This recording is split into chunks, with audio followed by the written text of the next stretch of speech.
గత కొంతకాలంగా young hero Nitin కు సరైన హిట్ పడడం లేదు. దీంతో టాలీవుడ్ బిగ్ బ్యానర్ మైత్రి మూవీ మేకర్స్ నిర్మాణంలో వచ్చిన రాబిన్ హుడ్ పై భారీ ఆశలు పెట్టుకున్నాడు. భీష్మ వంటి హిట్ తర్వాత దర్శకుడు వెంకీ కుడుమల తీసిన సినిమా కావడంతో రాబిన్ హుడ్ మార్చి 28న మంచి అంచనాల మధ్య థియేటర్లోకి వచ్చింది. శ్రీలీల హీరోయిన్ గా నటించిన ఈ సినిమాలో కేతికా శర్మ చేసిన ఆదిదా సర్ప్రైజ్ సాంగ్ కాంట్రవర్సీ క్రియేట్ అయింది. Australia cricketer David Warner guest role చేశాడు.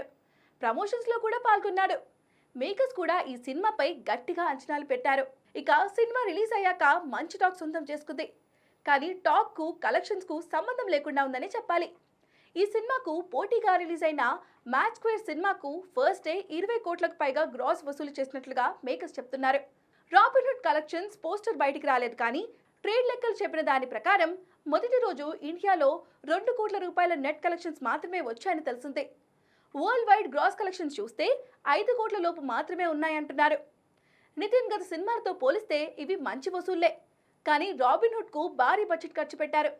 జస్ట్ 2.5 నిమిషాల క్యామియోకి డేవిడ్ వార్నర్ కు 2.5 కోట్ల పారితోషికం ఇచ్చినట్లుగా వినిపిస్తుంది. కానీ కలెక్షన్స్ మాత్రం ఆశించిన స్థాయిలో రాలేవు. ఉగాది, రంజాన్ హాలిడేస్ కలిసి వచ్చిన మ్యాచ్ స్క్వేర్ రాబిన్ హుడ్ కు గట్టి పోటీగా ఇస్తుంది. మరి లాంగ్ రన్ లో రాబిన్ హుడ్ ఏం చేస్తుందో చూడాలి.